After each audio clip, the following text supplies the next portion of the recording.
Hi everyone, let's crack one day exams Hindi में। मैं प्रदीप आपका स्वागत करता हूं। Welcome to the study 24.7। दोस्तों, भौतिक विज्ञान की जो अपनी सीरीज चल रही थी, उस सीरीज का आज ये 24वां लेक्चर है। इससे पहले हमारे 23 लेक्चर हो चुके हैं। इससे पहले वाला जो लेक्चर था उसमें हमने द्रव्यमान केंद्र को डिटेल में समझा था। आखिरकार सेंटर ऑफ मास क्या होता है और उससे संबंधित किस तरह से सवाल बन सकते हैं, इसको हमने पिछली वाली क्लास में पढ़ा था। आज की क्लास में हम डेंसिटी, इसको हिंदी में बोलते हैं घनत्व। घनत्व आज की क्लास में हम पढ़ने वाले हैं। आखिरकार घनत्व क्या होता है, और इस बात की मैं आपको गारंटी देता हूँ कि देखो, इससे पहले भी आप लोगों ने घनत्व को पढ़ा होगा। इस बात के लिए मैं आपको गारंटी देता हूँ कि आज से पहले आपने जितना भी पढ़ा है और आज की क्लास में आप जितना पढ़ने वाले हो, आज के बाद इस डेंसिटी को जीवन में कभी दोबारा पढ़ने की आवश्यकता नहीं पड़ेगी। और इससे संबंधित जितने भी प्रश्न हो सकते हैं, उन सभी प्रश्नों का मैं डिस्कशन इसके साथ ही साथ करता जाऊंगा। तो चलिए हम स्टार्ट करते हैं। आखिरकार डेंसिटी क्या होती है। देखो, इस घनत्व को समझने से पहले हमें ये समझना होगा कि सर, ये घनत्व शब्द है, ये बना किससे है। घनत्व एक शब्द होता है घना, एक शब्द होता है घना। इस घना का मतलब होता है कि कोई वस्तु है जितना अधिक पास पास है तो हम कहेंगे ये सर उतना ही अधिक घना है। जैसे मान लीजिए एक जंगल है, उसमें बहुत सारे पेड़ खड़े हैं। एक जंगल है, उसमें 1000 पेड़ खड़े हैं और बहुत पास पास हैं, तो हम कहेंगे सर ये बहुत ज़्यादा घना जंगल है, घना जंगल है। और यदि ऐसा है जंगल, उसमें सर 100 ही पेड़ खड़े हैं, जंगल उतना ही बड़ा है और पेड़ हैं 100, तो बहुत दूर दूर पेड़ खड़े हुए हैं, तो हम कहेंगे सर ये घना जंगल नहीं है, ये एक तरह से बहुत कम घना, यहाँ बोल सकते हैं कि ये कम घना जंगल है। तो सर, घना का मतलब होता है बहुत पास पास है और कम घना का मतलब है बहुत दूर दूर है। तो ये जो शब्द है घना, इसको हिंदी में घना बोलते हैं और इंग्लिश में इसको बोलते हैं डेंस, और इसी शब्द से बना है डेंसिटी। तो डेंसिटी का मतलब होता है कि कोई वस्तु या फिर निकाय जिन कणों से मिलकर बने हैं, उन कणों के बीच में अगर नजदीकियां हैं, बहुत ज्यादा नजदीकियां हैं, तो हम कहेंगे सर इसका घनत्व ज्यादा है। और अगर उनके बीच में दूरियां हैं, बहुत दूर दूर हैं पार्टिकल्स, तो हम कहेंगे कि सर इसका घनत्व कम होता है। तो पहले हम इसकी परिभाषा लिखेंगे, एक साधारण परिभाषा, वो परिभाषा जो किसी किताब में आपको नहीं मिलेगी। हम इसको साधारण तरीके से पहले समझेंगे कि आखिरकार घनत्व क्या होता है, उसके बाद हम इसको टेक्निकल लैंग्वेज के माध्यम से समझेंगे। क्योंकि टेक्निकल लैंग्वेज से 2 सवाल एग्जाम में बने हैं, वो मैं अभी आपको दिखाऊंगा कौन से बने हैं। तो हम अभी इतना समझे कि सर घना एक शब्द है, इससे ही घनत्व बना है। तो इसकी आखिरकार परिभाषा क्या है, देखो आप हमारे साथ ही लिखते चलना, क्योंकि मैं इस तरह से तो पढ़ाता नहीं हूँ कि आप मेरे साथ लिख ना पाओ, तो मेरे साथ नोट्स बनाते रहना। तो पहले मैं इस परिभाषा को लिखता हूँ, फिर हम इसको समझते हैं कि आखिरकार ये क्या है। तो चलिए हमारे साथ ही आप लिखिए। तो हम यहाँ पर हम घनत्व की परिभाषा लिखने वाले हैं कि आखिरकार क्या होती है। तो हम लिखेंगे किसी किसी वस्तु किसी वस्तु या निकाय निकाय के कणों के मध्य की नजदीकियों नजदीकियों नजदीकियों को ही उस वस्तु या निकाय का घनत्व कहते हैं। घनत्व कहते हैं। देखो, ये किसी किताब में आपको नहीं मिलेगी, क्योंकि ये एक साधारणतः परिभाषा है। हमने पहले साधारण तरीके से समझना है कि घनत्व क्या होता है, और एग्जाम्पल भी हम यहाँ पर अभी चित्र बनाकर आपको समझाएंगे आखिरकार क्या है डेंसिटी। उसके बाद हम इसकी टेक्निकल लैंग्वेज पर आएंगे। वो टेक्निकल लैंग्वेज वाले जो मैं डेफिनेशन लिखाऊंगा, वहां से प्रश्न बनेगा। लेकिन आप अगर ये को लोग सर ये वाली डेफिनेशन आएगी क्या, तो ये वाली डेफिनेशन कहीं नहीं आएगी। इसके माध्यम से हम घनत्व को अच्छे से समझ पाएंगे। तो चलिए हम समझते हैं क्या है कि किसी वस्तु या निकाय के कणों के मध्य की नजदीकियों को ही उस वस्तु या निकाय का घनत्व कहते हैं।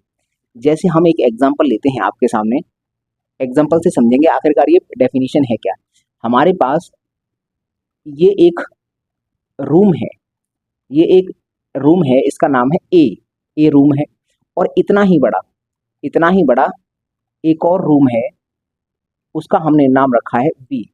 रूम ए और रूम बी। इस रूम में हमने क्या किया है कि 20 स्टूडेंट, STUDENT 20 स्टूडेंट हमने इस रूम में बिठाए हैं।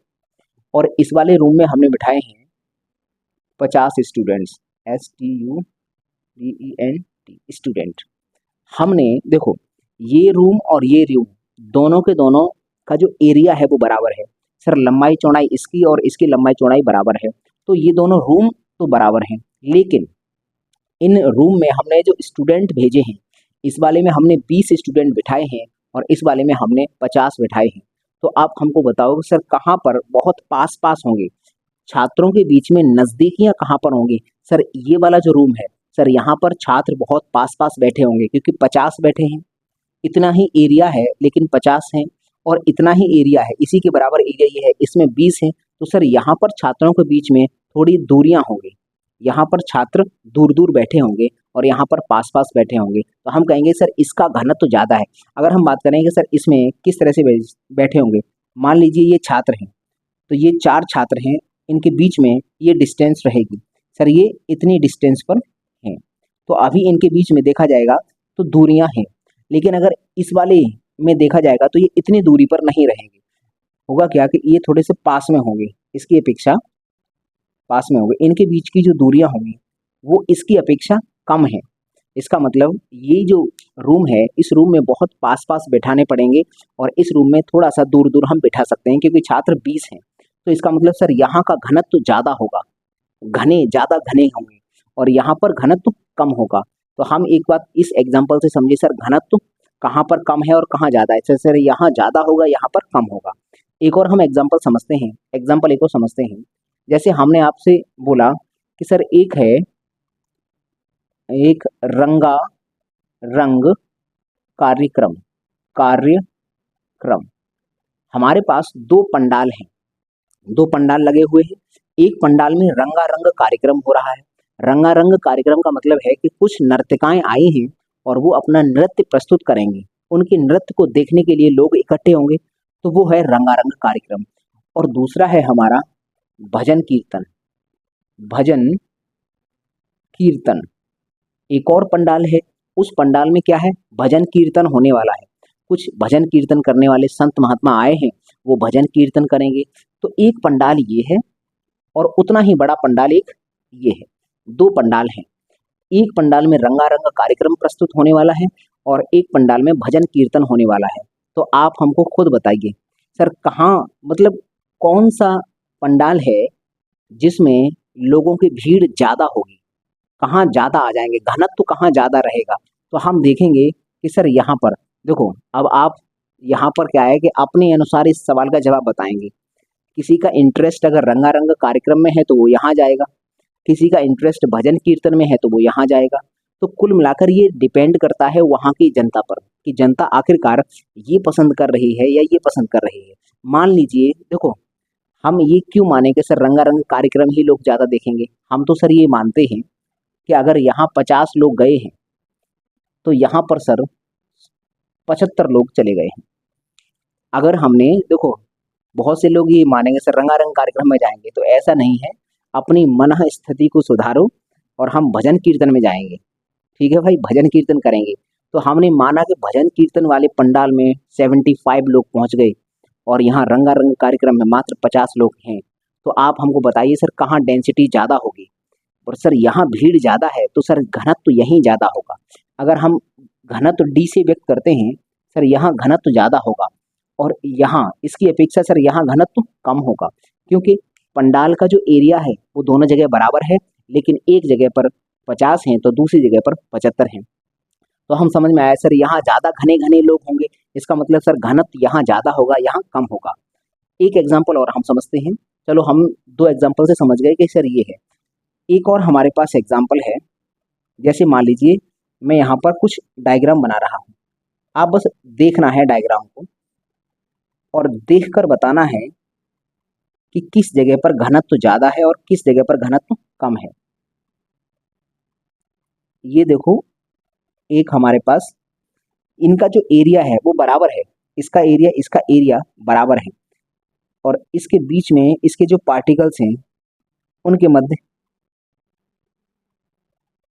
इन पार्टिकल्स के मध्य की डिस्टेंस दे रखी है। आप देख सकते हो कि सर कहाँ पर डिस्टेंस कम है। तो देखो मैंने यहाँ पर बनाए हैं 3 कमरे, ए, बी और सी। इन तीनों कमरों में आप खुद देखकर ये पता करो कि सर कौन से कमरे में बहुत पास पास हैं पार्टिकल, जो नज़दीकियाँ हैं वो ज़्यादा है।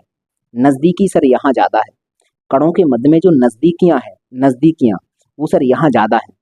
और सर दूरी कहाँ ज़्यादा है, दूरियाँ कहाँ पर हैं सर, यहाँ दूरियाँ ज़्यादा है।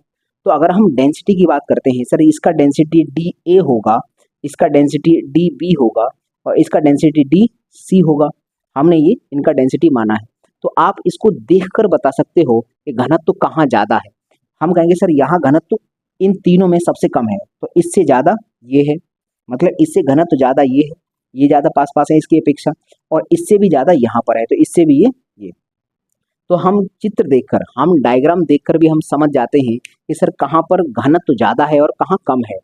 देखो ये बहुत पास पास थे तो घनत्व ज़्यादा है, ये दूर दूर है घनत्व कम है, और ये हमारे सामने 2 एग्जाम्पल्स और हैं। तो हम अभी यहाँ समझे हैं एक साधारण तरीके से कि सर घनत्व होता क्या है।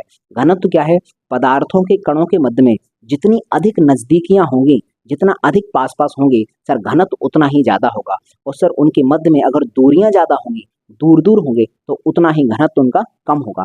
हम यहाँ पर एक घनत्व का अपना फॉर्मूला भी होता है, एक सूत्र होता है घनत्व का भी यहाँ पर फॉर्मूला हम लिखते हैं। देखो घनत्व फॉर्मूला लिखेंगे उससे पहले एक नोट पॉइंट हम लिखते हैं, NOTE, note point. Note point है इसमें जो घनत्व होता है, घनत्व को रिप्रेजेंट करने के लिए 2 लेटर का इस्तेमाल करते हैं, या तो हम डेंसिटी का डी ले लें या फिर हम ग्रीक अल्फाबेट से रो ले लें। तो हम कहेंगे कि घनत्व को डी या रो, देखो ये ग्रीक अल्फाबेट है, इसको रो बोलते हैं, रो, और ये डी है। घनत्व को डी या रो से व्यक्त करते हैं, व्यक्त करते हैं, करते हैं। ये हम याद रखेंगे कि अगर घनत्व है तो या तो हम उसको डी से रिप्रेजेंट करेंगे, या फिर एक ग्रीक अल्फाबेट होता है रो, RHO। इंग्लिश में तो इसको RHO पढ़ते हैं, लेकिन हिंदी में हम रो पढ़ लेते हैं इसको। हम यहाँ पर एक और हम नोट पॉइंट देखते हैं कि सर अगले नोट पॉइंट में घनत्व का एक सूत्र होता है, तो आखिरकार फॉर्मूला क्या है। तो हम लिखेंगे यहाँ पर सर घनत्व बराबर द्रव्यमान, द्रव्यमान बट्टे आयतन, आयतन। घनत्व का ये फॉर्मूला होता है, ये हमको याद रखना है। घनत्व को हमने डी कहा है, तो डी बराबर द्रव्यमान को m और आयतन को v के नाम से जानते हैं, तो ये आ गया हमारे पास फॉर्मूला। ये घनत्व का फॉर्मूला होता है कि सर d बराबर m/v होता है, d बराबर m/v होता है। तो हमें ये समझ में आया कि सर घनत्व को d या फिर रो से व्यक्त करेंगे, फॉर्मूला होता है इसका इतना, द्रव्यमान बट्टे आयतन, ये फॉर्मूला होता है। अभी हम इसका मात्रक समझेंगे और 2 टेक्निकल लैंग्वेज में इसकी डेफिनेशन है, उन डेफिनेशंस को भी समझेंगे। तो आप इसका स्क्रीनशॉट लीजिए पहले, उसके बाद हम इसके टेक्निकल डेफिनेशन को देखते हैं। तो चलिए आप इसका स्क्रीनशॉट लीजिए। तो चलिए अब हम इनकी टेक्निकल लैंग्वेज में इनकी डेफिनेशन समझ लेते हैं कि सर वो डेफिनेशन क्या है। देखिए यहाँ पर मैंने लिखा है कि d बराबर m/v। d का मतलब घनत्व है, m का मतलब द्रव्यमान है और v का मतलब आयतन है। तो यहाँ से देखो परिभाषा क्या बनेगी, यहाँ से 2 परिभाषाएं बनेगी, हम यहाँ लिखते हैं, इधर ही लिख देते हैं। चलो परिभाषा 1 देखो, ये है द्रव्यमान और ये है आयतन। तो द्रव्यमान और आयतन का ये अनुपात है। अगर कहीं पर ये लिखा है A/B, तो हम इसको लिख सकते हैं कि सर A/B। इसका मतलब और इसका मतलब दोनों का सेम है। अगर कोई इस तरह से रेशियो में लिखा है, A/B इस तरह से लिखा है फ्रैक्शन में, तो सर हम उसको इस तरह से लिख सकते हैं। हम ये बोलेंगे कि सर ये A और B का अनुपात है। तो हम अगर देखें सर ये द्रव्यमान है और ये आयतन है, तो हम ऐसा बोल सकते हैं कि किसी वस्तु या निकाय की द्रव्यमान और आयतन का जो अनुपात होता है सर, उसी को हम घनत्व कहते हैं। तो एक तो इसकी ये परिभाषा है, तो मेरे साथ ही आप लिख लो कि हम कहेंगे सर किसी वस्तु या निकाय के द्रव्यमान द्रव्यमान तथा तथा आयतन आयतन के अनुपात को ही उसका घनत्व घनत्व कहते हैं। ये है हमारे पास एक परिभाषा। हम यहाँ देखो अंडरलाइन करेंगे घनत्व पर, और हम कहेंगे द्रव्यमान और आयतन। इन तीन शब्दों को ध्यान से देखेंगे कि सर द्रव्यमान आयतन और इनका क्या है अनुपात। द्रव्यमान और आयतन का अनुपात जो होगा सर वही घनत्व कहलाता है। तो एक तो ये डेफिनेशन है। सवाल आपको कैसे बनेगा, इस तरह से पूरा लिख देगा, इस तरह से यहाँ, और ये वाली जो है इसको रख देगा खाली जगह, और इस खाली जगह के लिए 4 ऑप्शन दे देगा। बोल देगा कि 4 ऑप्शन में एक जगह घनत्व रख देगा और 3 ऑप्शन और दे देगा। फिर हमको चुनना पड़ेगा कि सर ये डेफिनेशन किसकी है। तो ये डेफिनेशन घनत्व की होती है। तो हम ये समझ में आया। यहाँ से देखो एक और डेफिनेशन निकल सकती है। एक डेफिनेशन क्या निकल सकती है सर, जो आयतन होता है, इस आयतन को हम एक इकाई मान लें। अगर हम इसको एक इकाई मान लेंगे तो एक का भाग m में लगेगा तो m रहेगा, तो d बराबर m हो जाएगा। मतलब अगर हम यहाँ पर इफ एक कंडीशन है, इफ v बराबर एकांक हो, मतलब अगर v है, v एकांक हो तो क्या होगा, तो हम ये कह सकते हैं कि सर जो घनत्व है वो m के बराबर हो जाएगा। तो घनत्व है वो m के बराबर हो जाएगा, ये हम बात लिख सकते हैं। तो यहाँ से भी सर एक परिभाषा बन सकती है। क्या परिभाषा होगी, देखो लिखते हैं। हम कहेंगे एकांक आयतन, ये देखो आयतन है ना, एकांक कर दिया हमने, 1 यूनिट मान लिया। हम कहेंगे कि किसी वस्तु या निकाय के एकांक आयतन में उपस्थित द्रव्यमान ही उसका घनत्व कहलाता है। हमें समझ में आया। सिर्फ घनत्व को अंडरलाइन कर लो, क्योंकि ये डेफिनेशन है। अगर ये एग्जाम में क्वेश्चन बनकर आएगा तो क्या होगा, ये पूरी बात लिखी रहेगी। सर यहाँ पर फिल इन द ब्लैंक करके यहाँ खाली जगह छोड़ देगा और इसके लिए 4 ऑप्शन बना देगा। फिर आपको बताना पड़ेगा सर ये डेफिनेशन है वो घनत्व की डेफिनेशन है। मतलब एकांक आयतन में जितना भी द्रव्यमान है सर उसी को घनत्व बोलते हैं। अब एकांक आयतन को कभी कभी बोल सकता है इकाई आयतन में उपस्थित द्रव्यमान की मात्रा ही घनत्व कहलाती है। तो इसको किसी प्रकार से लिख सकता है, लेकिन ये एक डेफिनेशन है और एक ये डेफिनेशन है। इन दोनों डेफिनेशन को लिख देगा और फिल इन द ब्लैंक में घनत्व की जगह छोड़ देगा। फिर 4 ऑप्शन उसके लिए देगा, आपको चुनना पड़ेगा। तो ये हमें समझ में आया सर, घनत्व की ये 2 डेफिनेशन और हो सकती है। अगर हम यहाँ देखें सर, यहाँ से मात्रक क्या आनेगा, मात्रक, तो आप कहोगे सर द्रव्यमान का मात्रक तो किलोग्राम होता है और आयतन का मात्रक मीटर क्यूब होता है। तो हम यहाँ लिखेंगे इसका मात्रक, हम लिखेंगे इसका मात्रक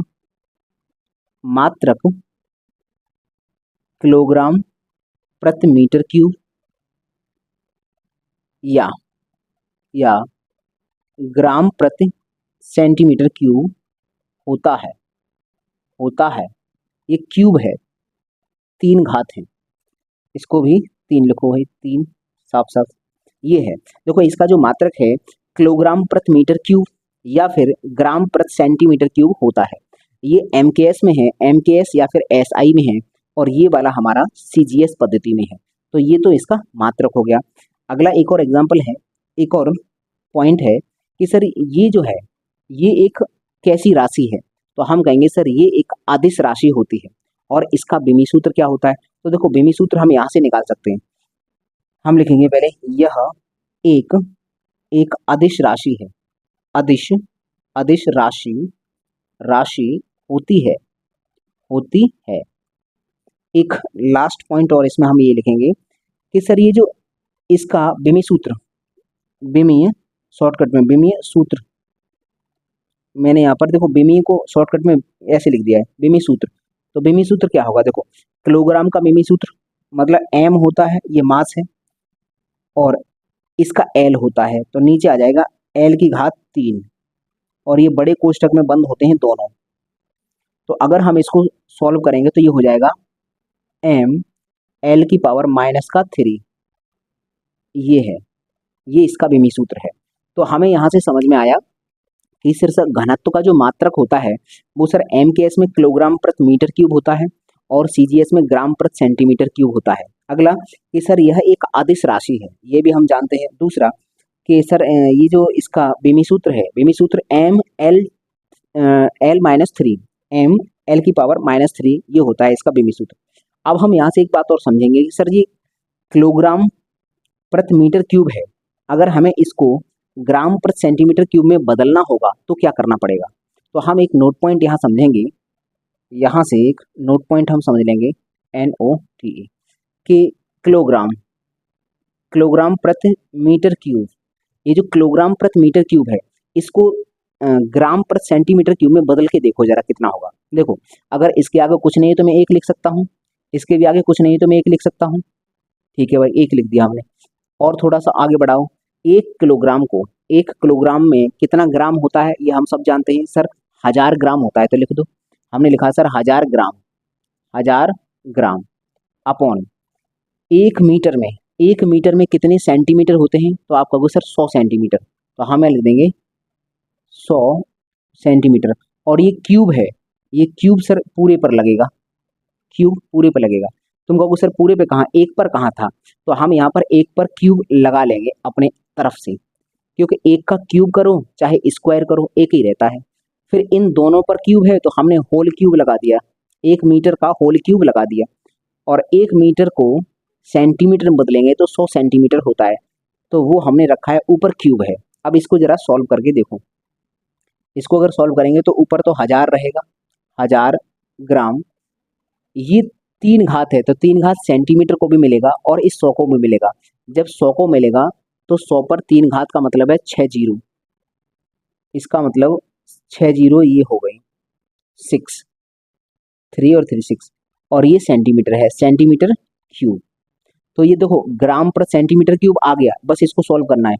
3 जीरो से ये 3 जीरो कट जाएंगे, बची हैं तो मात्र ये, तो हम इसको लिखेंगे 1/1000, 1/1000 ही बचा है बस, और ये लिख दिया हमने ग्राम प्रति सेंटीमीटर क्यूब।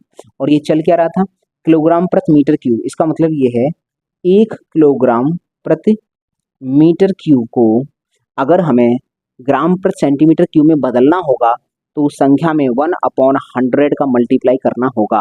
तो हम इस बात को याद रखेंगे हमेशा, हम इस बात को याद रखेंगे कि सर देखो केजी पर मीटर क्यूब, इससे अगर हमें बनाना है ग्राम प्रति सेंटीमीटर क्यूब, ये बनाना है, केजी प्रति मीटर क्यूब से ग्राम प्रति सेंटीमीटर क्यूब बनाना है हमको, तो हमें क्या करना पड़ेगा, हमें जो भी संख्या दी होगी केजी प्रति मीटर क्यूब वाली जो भी संख्या दी होगी उस संख्या में मल्टीप्लाई कर देंगे 1/1000 का, 1/1000 का मल्टीप्लाई कर देंगे तो सर किलोग्राम प्रति मीटर क्यूब वाली संख्या ग्राम प्रति सेंटीमीटर क्यूब में बदल जाएगी।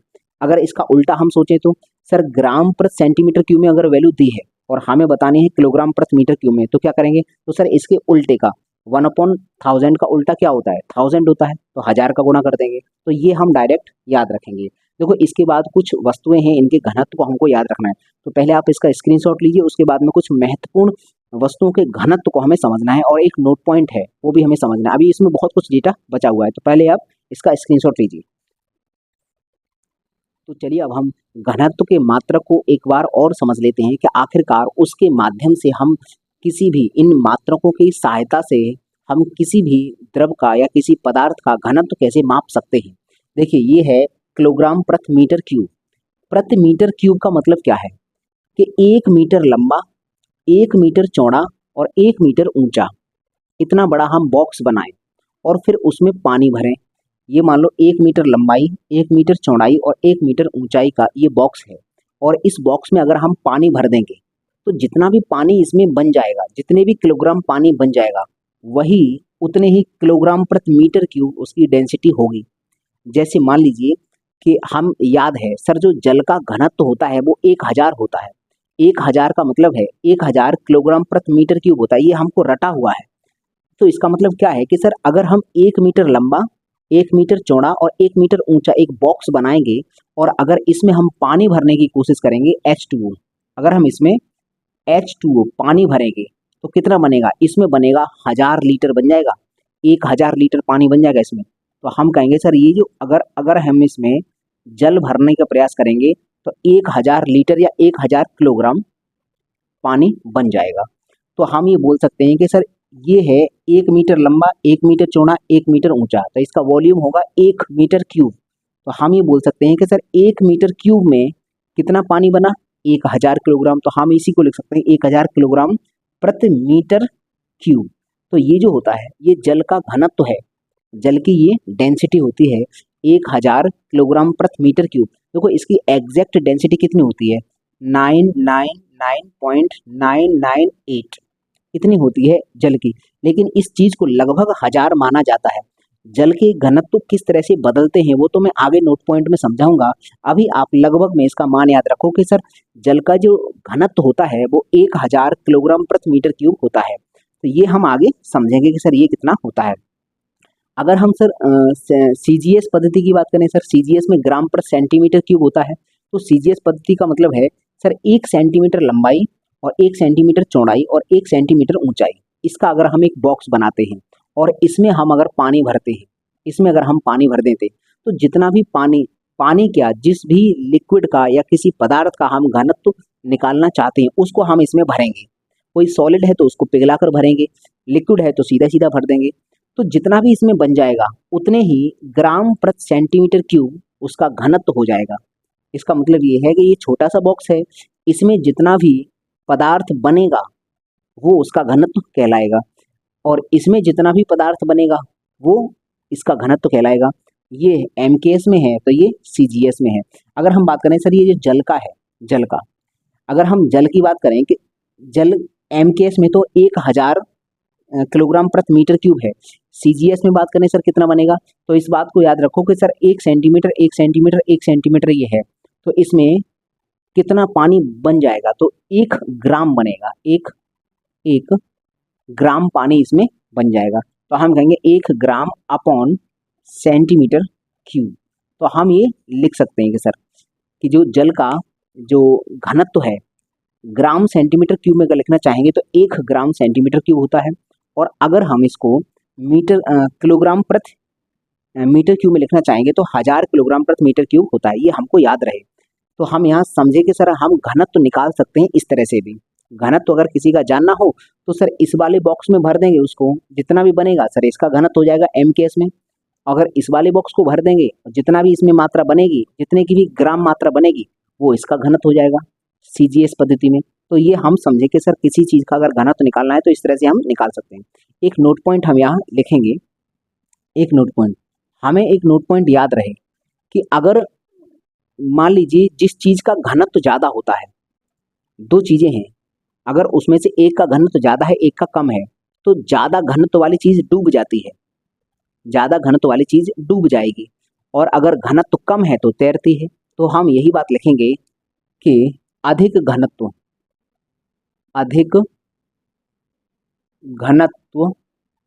वाली वाली वस्तु कम घनत्व वाले द्रव में डूब जाती है, डूब जाती है। क्या मतलब है कि अगर अधिक घनत्व की हमारे पास कोई चीज है, उसको हम कम घनत्व के लिक्विड में डालेंगे तो डूब जाएगी। तो इसका मतलब जो डूबता है उसकी डेंसिटी ज्यादा होती है। दूसरा नोट पॉइंट यहीं पर लिखेंगे, दूसरा कि कम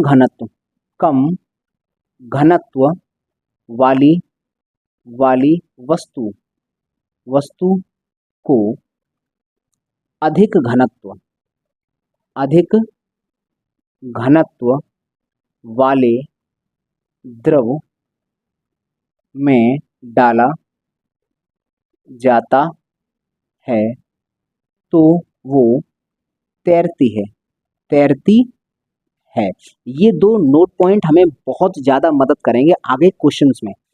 हम समझ में आया कि सर जिसकी डेंसिटी ज़्यादा है वो डूब जाएगा और जिसकी डेंसिटी कम है वो तैरेगा। इसका मतलब तैरता कौन है? जिसकी डेंसिटी कम होती है वो तैरेगा। और डूबता कौन है? सर जिसका घनत्व ज़्यादा है वो डूब जाता है। तो ये हमें दो नोट पॉइंट हमें हमेशा याद रखने हैं। अगर हम बात करते हैं सर, देखो इस चैप्टर में, ये जो घनत्व वाला चैप्टर है इसमें लगभग 15 से 16 नोट पॉइंट हैं। मैंने आपको दो नोट पॉइंट लिखा दिए। अभी आपके पास 14 नोट पॉइंट और बचे हुए हैं। तो उन 14 नोट पॉइंट को हम लिखेंगे और समझेंगे। इस बात को याद रखना, क्योंकि इसकी सहायता से ही हम आगे बहुत सारे क्वेश्चंस का आंसर निकालेंगे। तो हम एक और अगला नोट पॉइंट, ये चलो मान लो नोट पॉइंट नंबर 1 था, ये 2 है। अगला हम नोट पॉइंट नंबर 3 की बात करते हैं। सर नोट पॉइंट नंबर 3, जैसे हमने देखा होगा सर, हवा हवा का घनत्व कितना होता है और बादल का घनत्व कितना होता है? तो हम लिखते हैं सर, बादल है, बादल का घनत्व, बादल का घनत्व होता है 1.003 किलोग्राम प्रति मीटर क्यूब। ये बादल का घनत्व होता है। और सर हवा का घनत्व कितना होता है?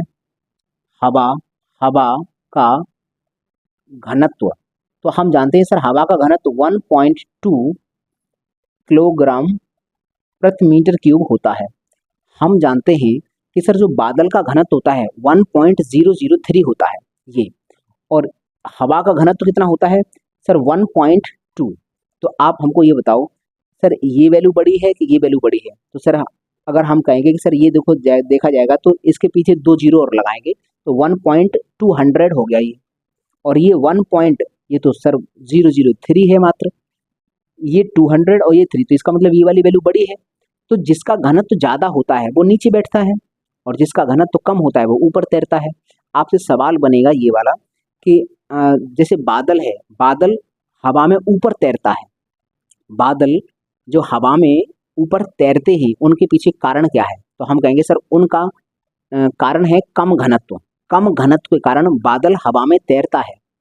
हवा हवा का घनत्व ज़्यादा है नीचे बैठेगी, बादल का घनत्व कम है ऊपर जाएगा। तो हम यहाँ पर इससे निष्कर्ष क्या निकल के आया है? इससे निष्कर्ष निकल आया कि बादल बादल हवा में हवा में तैरते हैं कम घनत्व के कारण, कम घनत्व के कारण। हमें पता चलेगा सर ये वाला, हम इस नोट पॉइंट से एक बात समझे कि बादल अगर हवा में तैरेगा तो उसके पीछे सर लॉजिक है, घनत्व उसका कम होता है इसलिए वो तैरता है। अगला नोट पॉइंट हम बात करते हैं यहाँ पर, note point number 4। Note point number 4 में हम 3 चीज़ों का आपको डेंसिटी बताते हैं। तो यहाँ लिखेंगे हम पेट्रोल, पेट्रोल, दूसरा है केरोसिन, केरोसिन, और तीसरा है डीजल। देखो यहाँ से बहुत सवाल आता है, पेट्रोल, केरोसिन और डीजल। पेट्रोल का जो घनत्व होता है वो 740 किलोग्राम प्रति मीटर क्यूब होता है, केरोसिन का होता है 810 और डीजल का होता है 850। मात्रक यही है सेम, तो मैं रिपीट नहीं कर रहा हूँ, आप समझ जाना। ये सर पेट्रोल का घनत्व इतना होता है, याद रख लेंगे हम। केरोसिन का सर 810 होता है किलोग्राम प्रति मीटर क्यूब, और सर डीजल का घनत्व इतना होता है। अब हम यहाँ से अगर आपसे सवाल पूछ लें कि सर अगर पेट्रोल और केरोसिन को मिलाएंगे, पेट्रोल को और केरोसिन को मिलाएंगे तो इनका सर पहली बात तो घनत्व तो अलग अलग है तो मिलेंगे नहीं।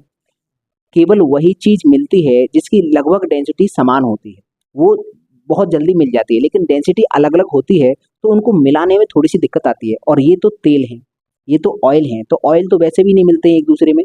तो अगर हम पेट्रोल को और केरोसिन को मिलाने का प्रयास करेंगे तो ये पहली बात तो मिलेंगे नहीं। तो हम बात करेंगे सर इन दोनों का घनत्व ये है, कौन ऊपर रहेगा? सर ऊपर वो रहता है जिसका घनत्व कम होता है। तो अगर हमने पेट्रोल और केरोसिन को मिलाया है तो सर पेट्रोल ऊपर रहेगी और केरोसिन नीचे बैठ जाएगी।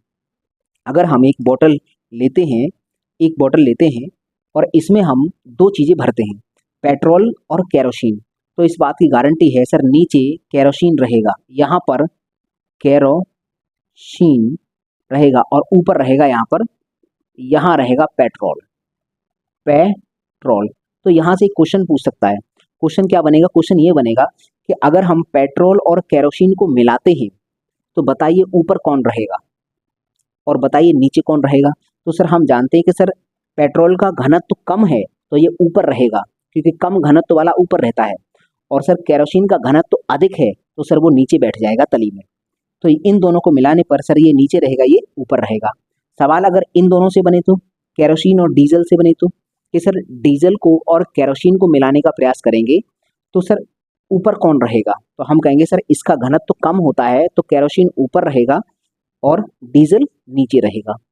अगर हम पेट्रोल और डीजल की बात करते हैं, इनको मिलाने का प्रयास करेंगे तो फिर ये ऊपर रहेगा और ये नीचे रहेगा, क्योंकि कम घनत्व वाला ऊपर रहता है और अधिक घनत्व वाला नीचे रहता है। ये भी हमको याद रखना है। अगला नोट पॉइंट हम देखते हैं। नोट पॉइंट देखो, आपने अगर देखा होगा कि सर पानी में अगर हम 1 किलोग्राम लोहा डालते हैं तो सर लोहा तो डूब जाता है, और अगर उस लोहे की जगह पर 10 किलोग्राम का लकड़ी का टुकड़ा लेकर आते हैं तो वो नहीं डूबता। मतलब 1 किलोग्राम लोहा डूब गया, लेकिन लकड़ी का टुकड़ा 10 किलोग्राम का था सर, वो डूबा नहीं। क्यों नहीं डूबा? क्योंकि लकड़ी तैर जाती है पानी में। इसका मतलब लकड़ी का घनत्व कम होता है और उस पानी का घनत्व अधिक होता है। तो हम यहाँ लिख सकते हैं नोट पॉइंट नंबर 5, लकड़ी का घनत्व कम होता है, इसलिए कम होता है पानी की अपेक्षा, ये पूरा लिखो, पानी की अपेक्षा। इसलिए लकड़ी पानी में तैरती है। लकड़ी जो है वो पानी में तैर जाती है। तो हमें ये नोट पॉइंट समझ में आए। तो ये अभी मैंने नोट पॉइंट आपको लिखा है 5। इस तरह के 16-17 नोट पॉइंट होंगे इस क्लास में, बहुत सारे नोट पॉइंट हैं। उसके बाद उन 16-17 नोट पॉइंट समझने के बाद फिर हम समझेंगे सापेक्षिक या फिर आपेक्षिक घनत्व क्या होता है। तो मैं आज की क्लास में बस इतना ही रखता हूँ, 5 नोट पॉइंट। इसके आगे अभी बहुत कुछ डेटा बचा हुआ है। ये क्लास ज़्यादा लंबी हो जाएगी, इसलिए मैं इस क्लास को यहीं पर रखता हूँ। तो आप इसका स्क्रीनशॉट लीजिए और ऐसे ही अपनी नॉलेज को एनहेंस करने के लिए लगातार हमारे साथ जुड़े रहिए। और देखो, अगर आपने चैनल सब्सक्राइब नहीं किया है तो कर लीजिए, क्योंकि मैं यहाँ पर जो पढ़ा रहा हूँ डेटा वो बहुत जगह से ढूंढ के, जितना उसमें हो सकता है, जैसे घनत्व में जितना संभवतः डेटा हो सकता है वो सब डेटा ढूंढ कर मैं लेकर आता हूँ और आपको समझाने का प्रयास करता हूँ और बेस्ट एक्सप्लेनेशन करने का प्रयास करता हूँ। और उम्मीद है कि आपको समझ में भी आ रहा होगा। और अगर समझ में आ रहा है तो आप इस चैनल को सब्सक्राइब कर सकते हैं, अपने दोस्तों से भी करवा सकते हैं। और अगर अभी आनंद नहीं आ रहा तो कोई बात नहीं, तो लगातार हमारे साथ जुड़े रहिए। धीरे धीरे आपके अंतर हृदय से जिस दिन आवाज़ आ जाए कि हाँ अब हमको इसमें आनंद आने लगा, तब आप सब्सक्राइब कर लेना। तो कोई नहीं, आप इसका स्क्रीनशॉट लीजिए। तो मुझे दीजिए इजाज़त, में मिलता हूँ आपको अगली वीडियो में। तब तक के लिए नमस्कार दोस्तों, आप इसका स्क्रीनशॉट लीजिए।